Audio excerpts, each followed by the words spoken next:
Hi, baby boomer fans.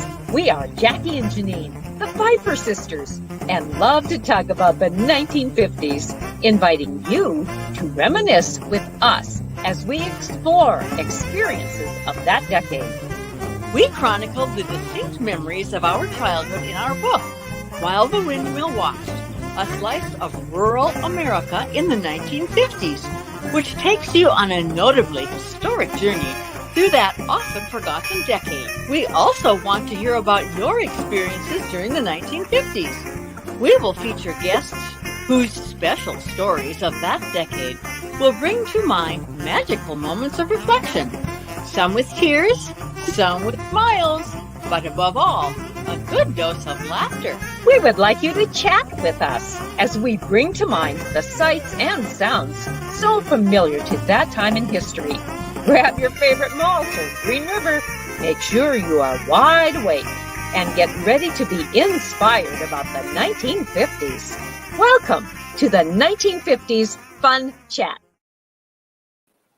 Welcome, everybody. We are excited that you are here for this episode number 5 of the 1950s Fun Chat with Jackie and me, the Pfeiffer sisters.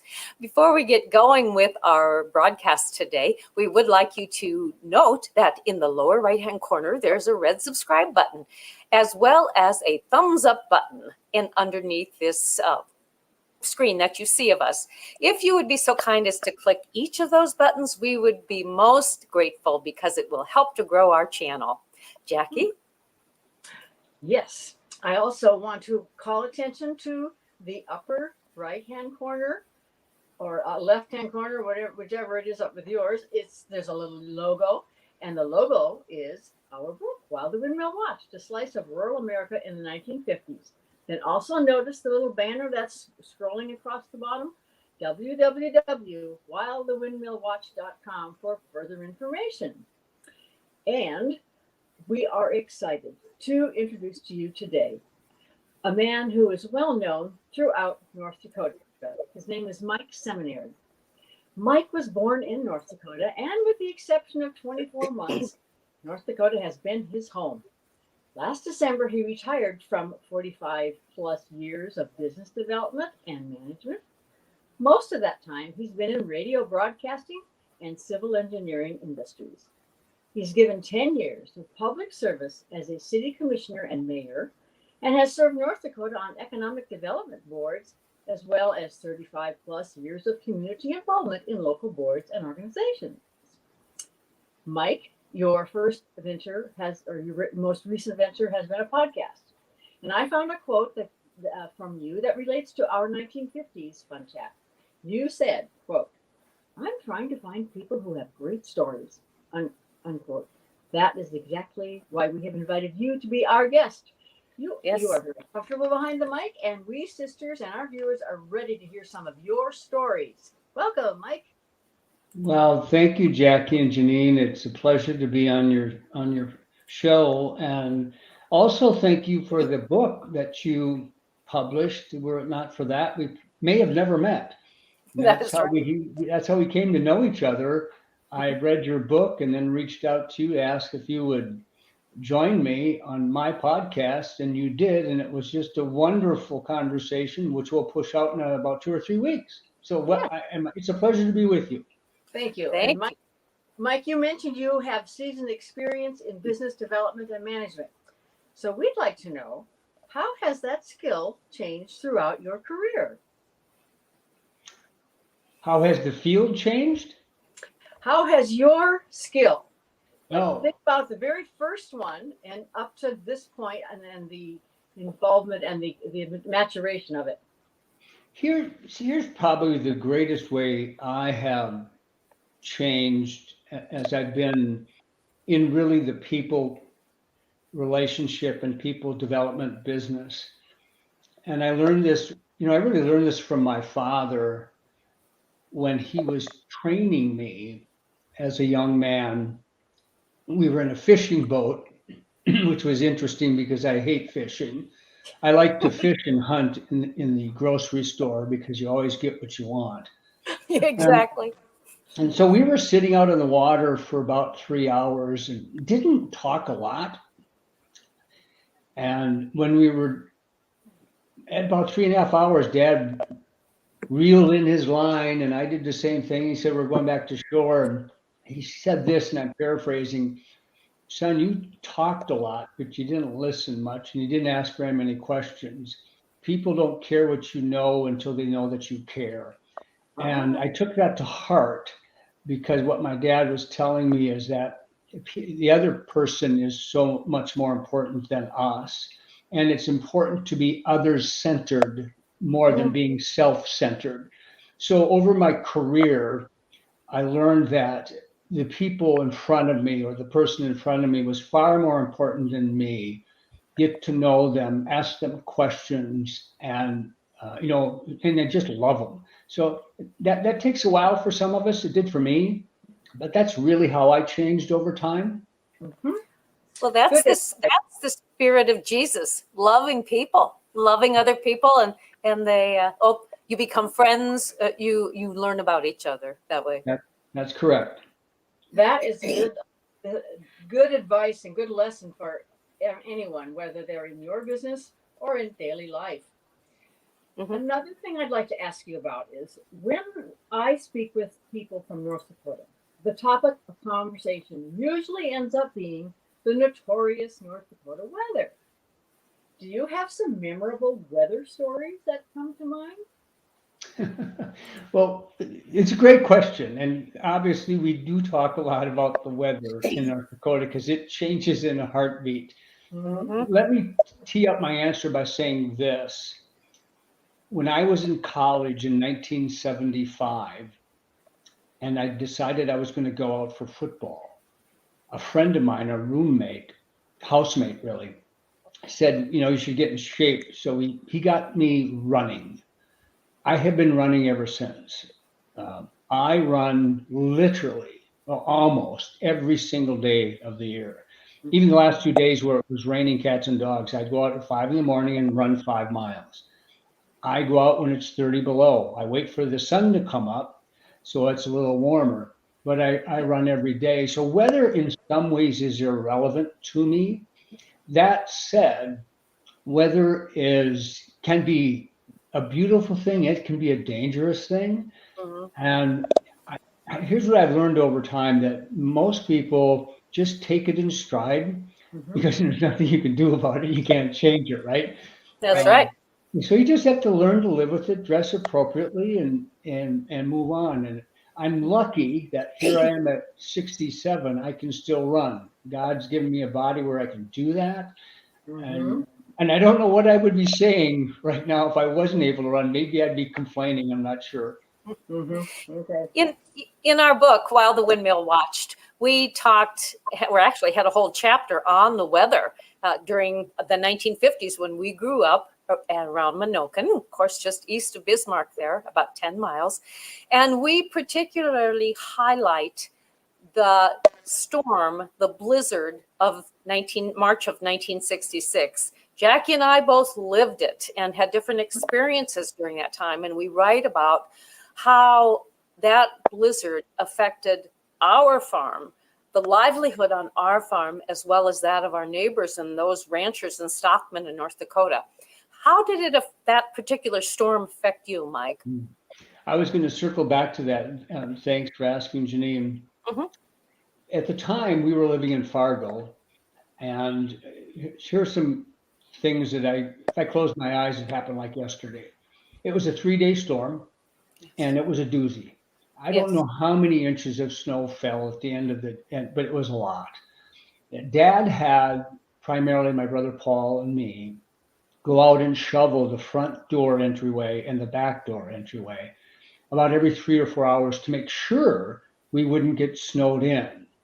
And we did that for almost 3 days. When it was over, we went out to the backyard, and by golly, there was a snowdrift that we could walk up onto the roof of the house. Yes. And so my brother and I then would go to the front of the house and do flips off of it into the snowbank that was on the other side. How fun. Another thing I remember, I don't recall if it was the city that gave these out or somebody else, but there were little orange balls or red balls or something that would go on the antenna, because back then almost all cars had antennas that, stood straight up. Yes. And because the snowbanks were so high, you couldn't see cars, especially at intersections. The Yes. third thing I remember is that's the storm where the dome of Fargo North High Right. caved in. Mhm. We live at that time 2 blocks from there. You could hear it. We heard it collapse. Oh my goodness. Fortunately, it wasn't during the school day, but we heard it collapse. That was a very, very significant snow event. I've lived through 2 others, but that's probably the most significant.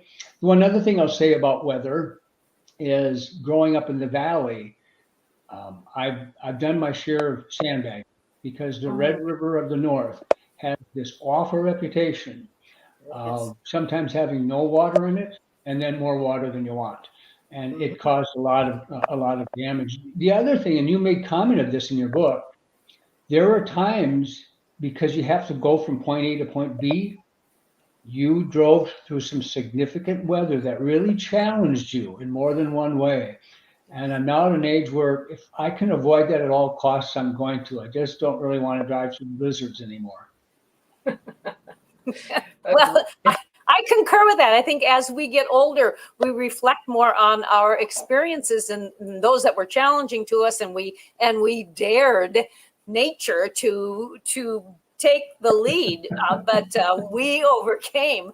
But I tell you, when we get to be as children of the 50s, oh golly, we've lived those experiences. It's time to kind of give up a little bit on that end of it. Sure. I'm curious to know though, Mike, when you had all that snow in the blizzard of '66, did you lose electricity to your house? I don't believe we did. And I'm not certain that I can recall anybody in the city of Fargo did. I know that in the rural parts of the county, that in fact happened. But I don't recall us losing electricity. I also recall this, by the way, when there was a significant flood and we were, gosh, as the crow flies 3/4 of a mile from the river, we would plug the drains in the basement, because sometimes what would happen is the floodwaters would get into the sewer system and you could have that come back up to your house. And that's an awful experience. It's smelly, messy. And so you got in the habit of plugging the drains. Yeah. Well, North Dakota has had a few tornadoes. Did you have any experience with that? More than once. The most memorable, we were living in Moorhead in 1957. And 1957 was the year that maybe the most significant tornado in the history of North Dakota, at least in my lifetime, came through. I think there were 11, 13 people that were killed. I closed my eyes and here's what I remember. Mm-hmm. I am 3 years old, getting close to 4. And I'm in the backyard with the shoebox picking up grasshoppers. And all of a sudden, my mother, with my brother in her arm, comes flying out the back door, runs up to me, grabs me so she can take us both back into the house, down into the basement during the tornado. And I remember seeing the tornado. Now, Moorhead never was hit, but I remember seeing it. And as you well know, when there's a tornado and there are sirens, I don't remember if there's a siren or not. I just don't recall that. You get into your basement, and that's what Mom did.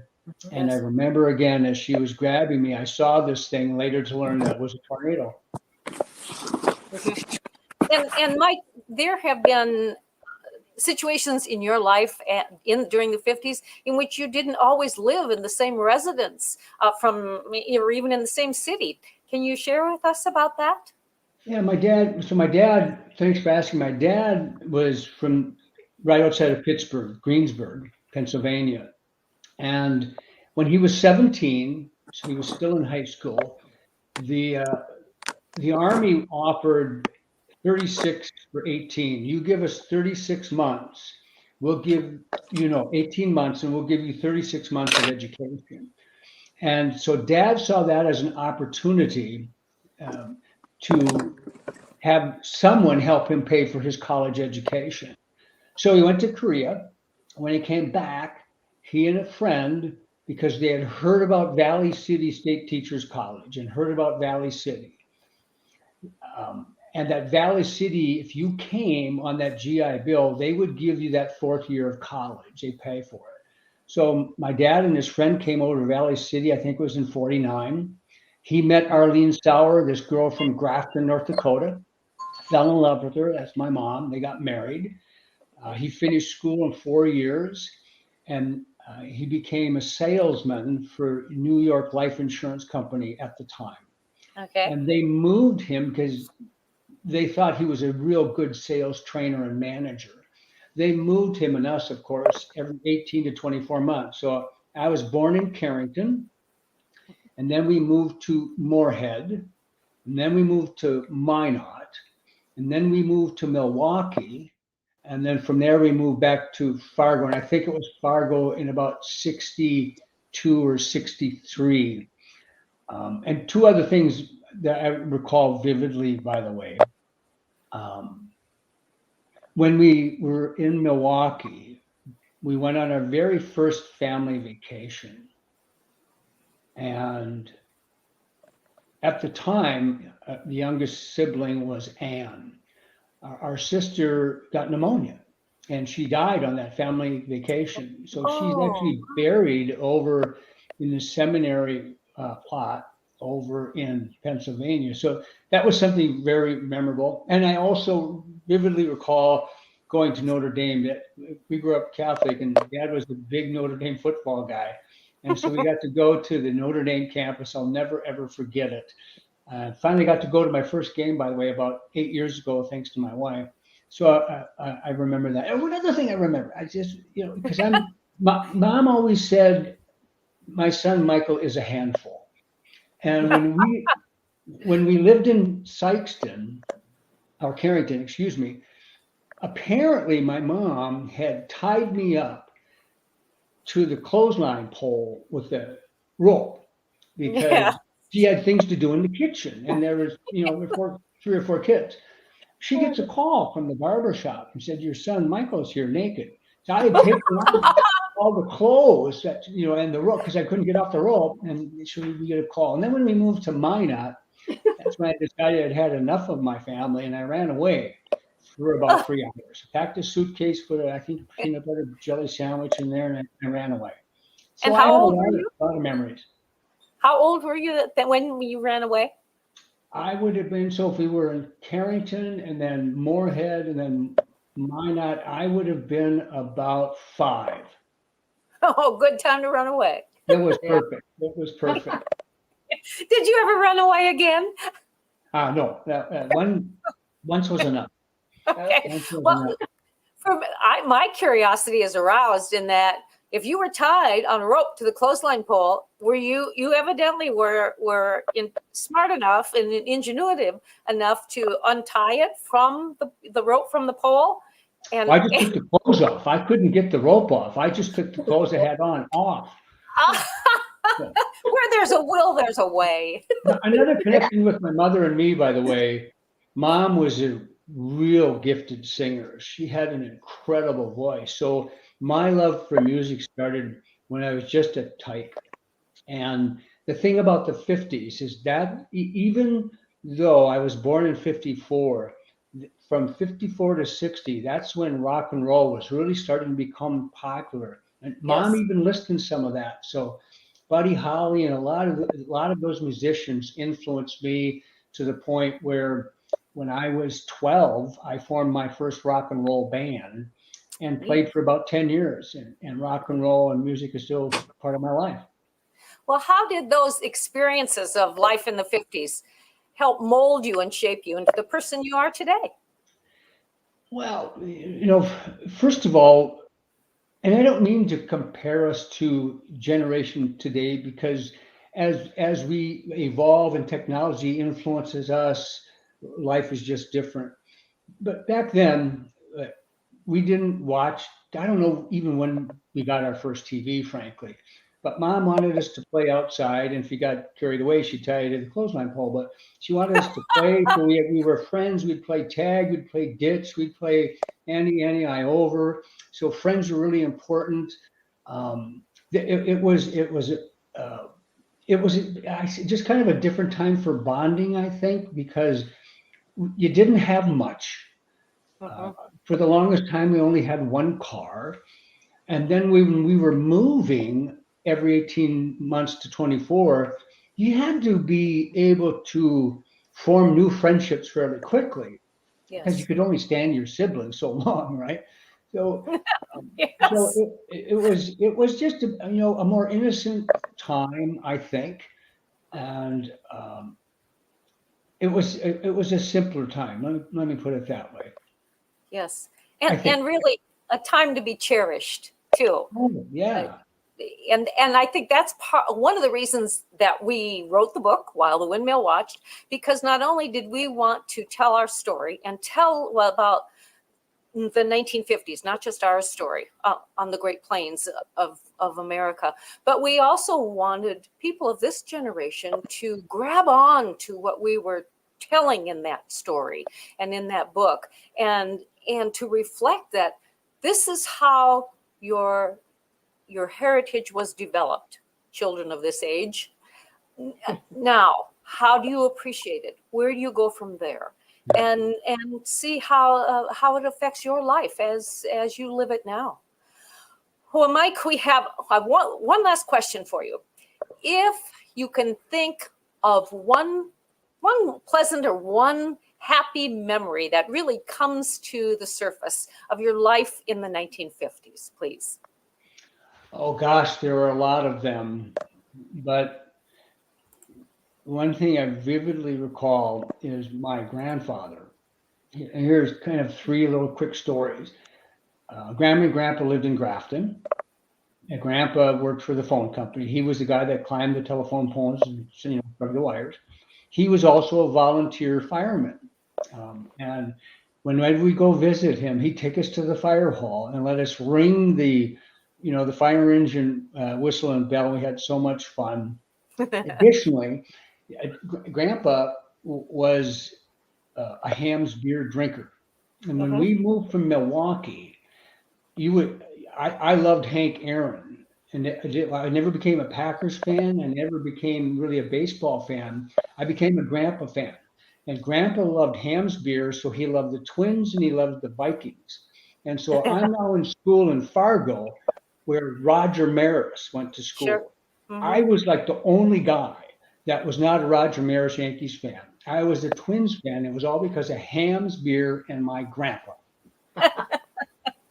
Well, it is interesting how the influences of a past generation can really set in stone our way of thinking too. Mike, it's been delightful listening to you talk today about experiences of the 1950s and really how it has shaped you into the man and the leader that you are today. Well, Janine, Jackie, thank you for asking me to come on to your show, and thank you for writing your book and getting it published. There are great stories in there. I encourage people, if you haven't read it, get it, and it'll strike some responsive memory chords for you. I guarantee it. Yes, thank you so much, Mike. Until next time, let your mind wander to the swell time of poodle skirts, soda jerks, and cool cars. And be sure to click that red subscribe button and the thumbs up icon. And tell your friends, even your relatives, about the 1950s Fun Chat. Join us live every week, Monday, 8 p.m. Central Time. If you can't join us at that time, view our YouTube program found at the 1950s Fun Chat. You can learn more about the Pfeiffer sisters too, Jackie and me, about our life in the 1950s, that we shared the stories in our book, While the Windmill Watched, a slice of rural America in the 1950s. And just by chance, if you want to buy a copy of that for yourself, your friends, or your family, go to our website, whilethewindmillwatched.com, and there will be all kinds of information and direction how to order that book and the list of over 30 plus vendors who are selling our book. Remember, that's whilethewindmillwatched.com. We've had fun today with our guest, Mike Seminary, and we hope that you have too. So we'll see you next time on the 1950s Fun Chat. Bye-bye. We appreciate and thank each and every one of you, our viewers.